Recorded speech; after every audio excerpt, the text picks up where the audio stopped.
Good morning, scholars.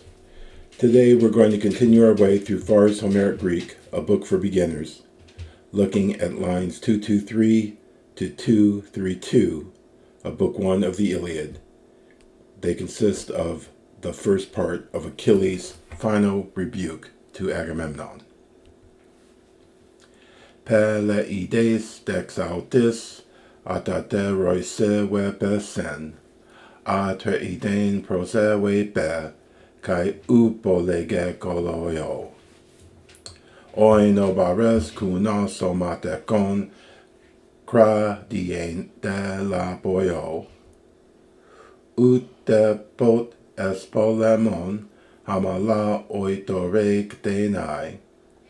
Ute lokon de enai sun aris dees enakaion. Tet lekas dumoi. Todetoi ke edetai enai.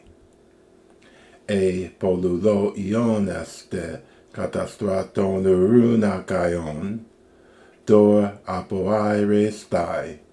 Hostis seten antion wepe. Demobaros basilius, epe ute danoisen moanases, ega an atre ide nun hustata lo besaio.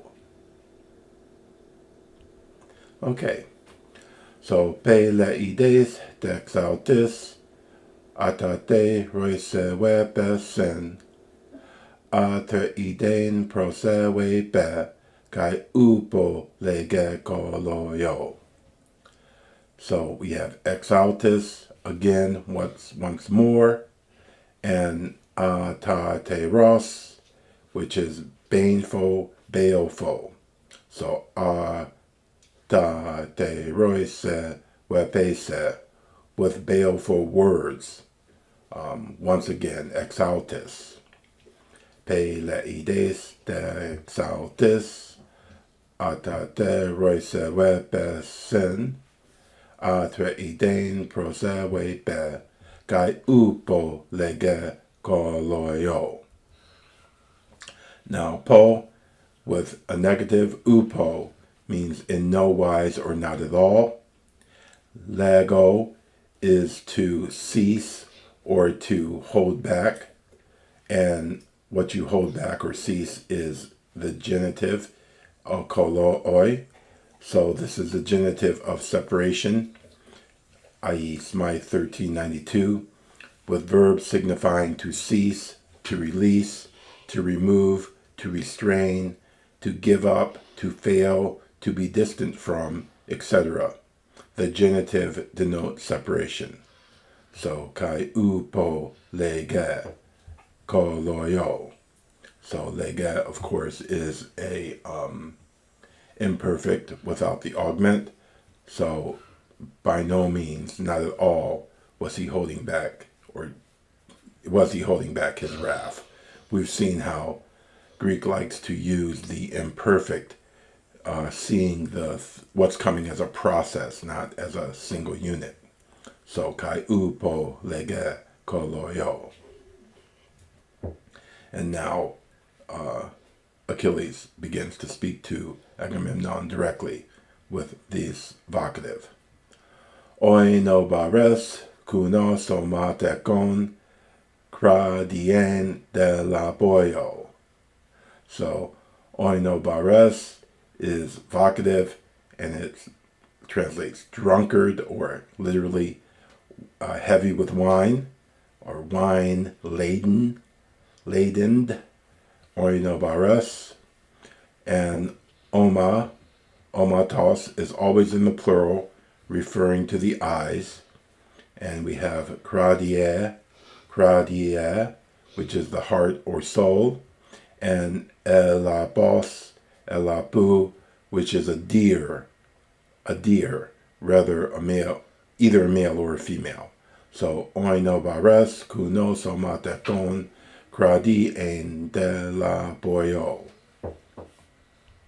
So this last part of the line is very interesting in its rhetorical makeup. It displays a classic example of what's called chiasmus, and chiasmos, marking with diagonal lines like an X. And this is from the end section of Smythe, where he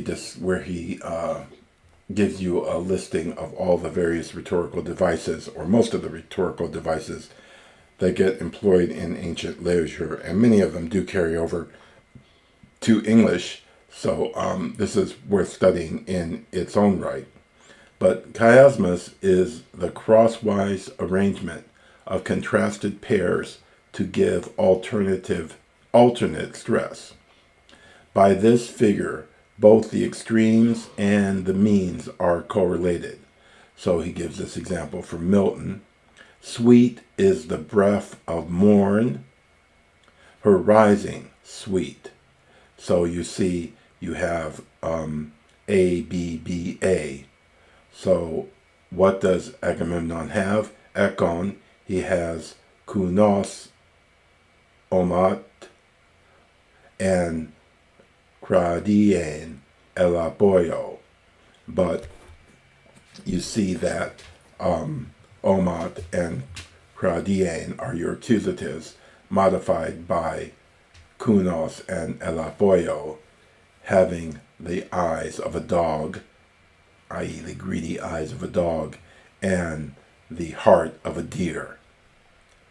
So, kunos omat ekon, kradien elaboyo. Ute potes polemon hamala oitorek denai. So hama is a preposition with a dative and means together, along with, and we're going to have a ute. So ute pot, not ever, nor ever. And then dorek denai is an aorist passive infinitive. Doreso is literally to put on one's breastplate, but in general terms, to arm oneself for battle. So, ute pot es polemon hamala oi dore denai, ute logon enai, sun ares de esen akayon. So, logon de is into the direction of an ambush, or for the purpose of an ambush, I suppose. Enai is from eme, to go, the infinitive. And aristeasen, of course, is from aristeus, absolute in the plural, meaning the leaders of the Achaeans.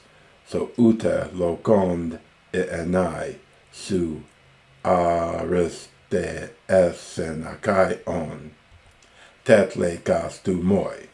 So these infinitives that precede are dependent on the tetlekas tu moi. Ute. So ute tetlekas tu moi. Tode toi kea wedeta enai. So tetlekas is from the stem tla, tle, tala, which means to have courage to do, to venture, or to dare to do, and it takes the infinitive. So ute ienai tetlekas, you don't dare, and of course dumoi, the dative of place, in your heart. You don't dare in your heart to go.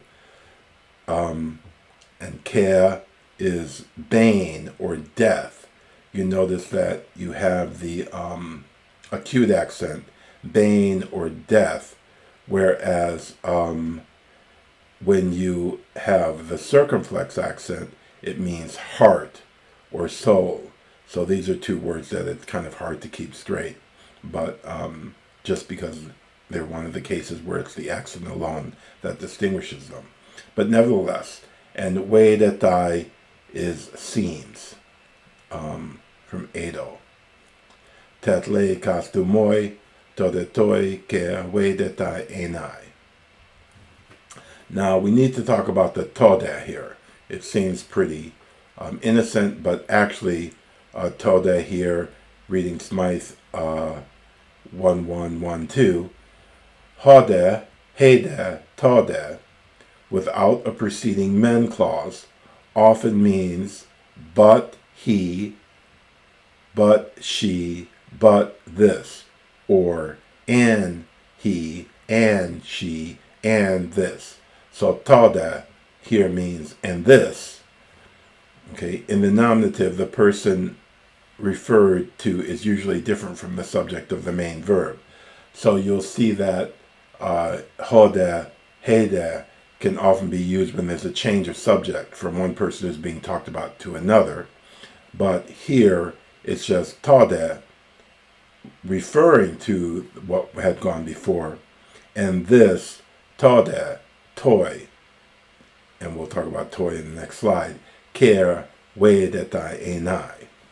And so the example here is from Plato's Apology, but this is not so. To dukesten toiuton. To dukesten toiuton. So, but this, to that. That's what's going on here. Now, the toy, on the other hand, we've seen this again and again because you see at the bottom of the slide, Homer has toy over 70 times in speeches. So it's a very common little particle that sneaks in. And let's read what Smythe has to say. What Denniston has to say about it. Okay, he says that toy is to be identified with the ethical dative of su is etymologically plausible and entirely consonant with the usage of the particle. Its primary function is to bring home to the comprehension of the person addressed a truth of which he is ignorant or temporarily oblivious. To establish, in fact, a close rapport between the mind of the speaker and the mind of another person. So I'll read that again.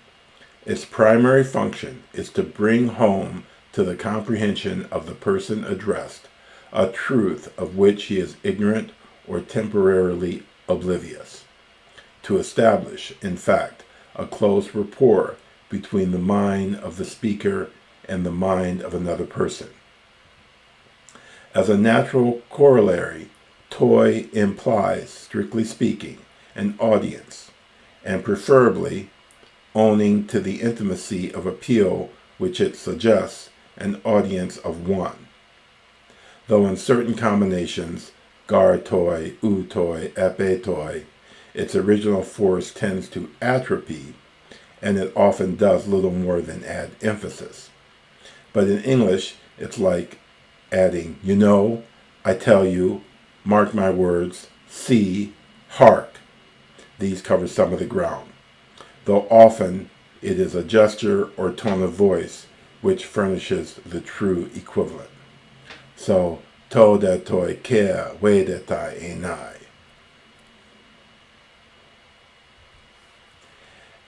Polulo on esten katastraton erun akaion. And so here we have as the strong affirmative. Yes, much better is it. Polulo on este katastraton erun akaion. And so we're going to see in the following line an infinitive, which is the subject of this quasi-impersonal verb. In our last lecture, we saw cray, esten, get used this way, but here we have lo on este. So, polulo on este katastraton erun akaion, dor apoaires dai, hostis satenantion pe. So, dora, of course, is from doron, the plural neuter gis, apoaires dai. So this apoaires dai is to take away, to remove, and it again is the subject of the quasi-impersonal expression that preceded lo ion esten. So a polulo on este katastraton erun akaion, dor apo aires dai, hostis seten antion pe. And so here in the latter part of this line, hostis seten antion pe, we have a present general conditional relative, whoever might contradict you. And so antia is a preposition slash adverb, meaning, well, we'll see that it takes the genitive setin as its object. And so, again, we see for these present general conditional relatives, the present general conditional relative has on with the subjunctive, and the main clause has the present indicative or its equivalent. But looking at B, the subjunctive without on or ka is usual in Homer and can occur occasionally even in Attic and lyric poetry. So here we just have the present general conditional relative without on or ka. Hostis seten antion we pe. And if we look at the entry, Crucius entry for antios, antie, antion, looking at the bottom, look at 2 all the way at the bottom of the entry. In a hostile significance, antios means against. So antion epein, which is what we have here, means simply to contradict. But otherwise it means against or opposite or towards, both in a good or bad sense. So you can antios este, to stand opposite or before someone, or you can antios elten, to come towards someone. And you see it 2 here in the middle. The neuter singular antion and the plural antia often stand adverbially, towards, against, before. So with the genitive we have antion enai tenos, to go against one, and to advance against them in battle. So we'll see quite a bit of that. But here we have the antion wepein. So he finally finishes up. De mobaros basilius epe u te danois sen wanases. And de mobaros means devouring the common stock. But demos is the common people, or what's common, and boros is from the word meaning to chow down, consuming. And utedanos is good for nothing. We have here the dative plural, so epe, because, or since, utedanoise wanases, that is, because you rule over non-entities. Ega anatre ida nun hustata lobe sayo. So here we have a again, our strong affirmative, so yes, and followed by gar. And here from Dinston, page 63, a gar clause supports the truth of an assertion by the argument that, if it were untrue, something else known to be true would also be untrue. So here it means for yes, otherwise, for otherwise. That is the sense we have to give to gar. E gar an atre ide nun hustata lo be sayo. And so this whole bit, Goodwin unpacks it at section 472, moods and tenses. Goodwin notes the ellipse of the protasis. For otherwise, if you had subjects who were worth anything at all, that's what's elided, you would be launching your final insults. And so this standalone apodosis, egar an, nun, hustata, lo be sao, you would now, son of Atreus, be launching your final insults. Nun, hustata, lo be sao.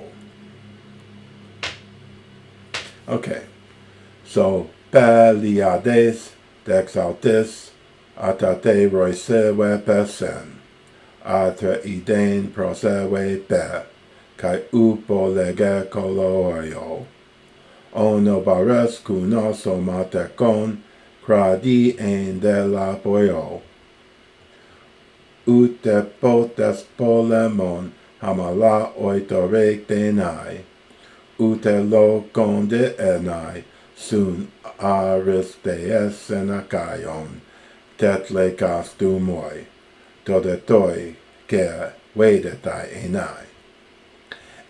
Polu le ioneste katastroton eruna kaion, dor a povai restai, hostis setenantion vepe. Demo baros basilius epe ute danoi sevanases.